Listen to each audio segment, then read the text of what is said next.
Halo, selamat pagi anak-anak. Namo Buddhaya, Namo Maitreya. Kembali lagi dalam pelajaran PABP. Semangat dan salam sehat selalu buat kita semua. Baiklah, pada pagi hari ini kita akan melanjutkan sub materi dari pelajaran 3, yaitu 3 ciri kehidupan, pengaruh karma, dan 4 jenis karma. Adapun tujuan pembelajarannya adalah sebagai berikut. 3 ciri kehidupan terdiri dari anicca, dukkha, dan anatta. Anicca berarti ketidakkekalan atau selalu berubah-ubah. Contohnya pertumbuhan yang dialami manusia. Ketika lahir, anak-anak, remaja, dewasa, dan tua, wajahnya tidak pernah akan sama. Inilah yang disebut dengan anicca atau tidak kekal, selalu berubah-ubah. 2 adalah dukkha yang berarti penderitaan. Contohnya ketidakpuasan, sakit, tua, dan mati. Semua itu adalah menderita. 3 adalah anatta yang berarti tiada inti yang kekal. Contohnya manusia itu terdiri dari kombinasi antara jasmani dan rohani. Tidak bisa hanya jasmani saja. Sebab jika jasmani saja, maka tubuh ini tidak bisa melihat, berbicara, mendengar. Malah disebut sebagai seorang mayat. Dan juga tidak bisa hanya rohani saja tanpa jasmani. Hanya rohani saja, maka juga bisa disebut sebagai makhluk halus. Jadi harus ada kombinasi antara jasmani dan rohani, maka disebutlah manusia. Dan ini juga sebuah keadaan yang disebut dengan anatta. Pengaruh karma dalam kehidupan.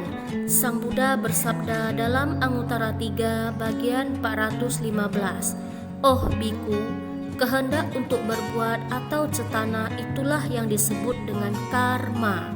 Setiap karma terjadi karena adanya niat. Setiap perbuatan dengan niat baik akan memberikan akibat baik. Begitu pula dengan setiap perbuatan dengan niat buruk maka akan memberikan akibat yang buruk." Perbuatan terdiri dari 2, yaitu perbuatan baik dan perbuatan buruk. Perbuatan baik dapat dilakukan melalui 3 cara, yaitu melalui pikiran, contohnya berpikiran cinta kasih, melalui ucapan, contohnya berbicara jujur dan sopan, melalui jasmani, contohnya menolong nenek menyeberangi jalan, atau memungut dan membuang sampah pada tempatnya.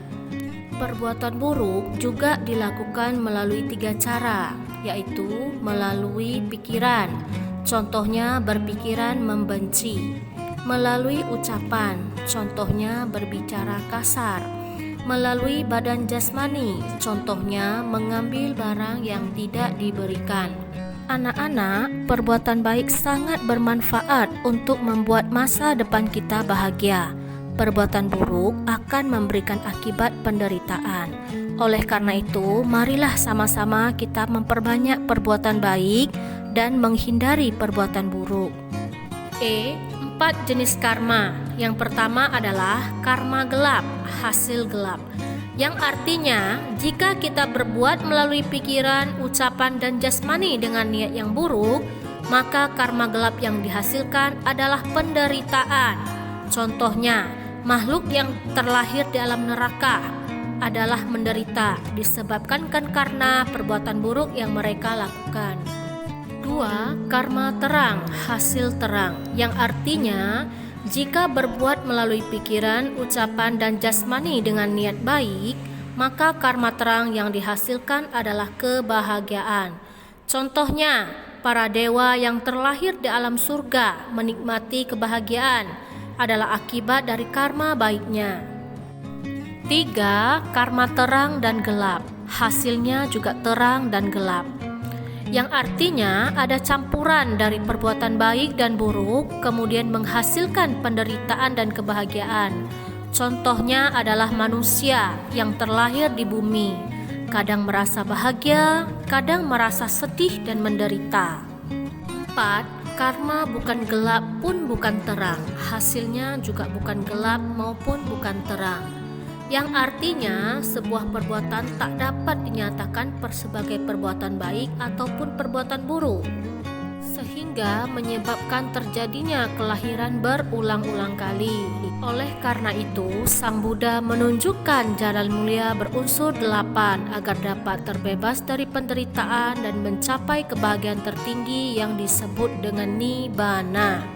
Jalan mulia berunsur 8 terdiri dari 1. Pandangan benar, 2. Pikiran benar, 3. Ucapan benar, 4. Perbuatan benar, 5. Penghidupan benar, 6. Usaha benar, 7. Perhatian benar, 8. Konsentrasi benar.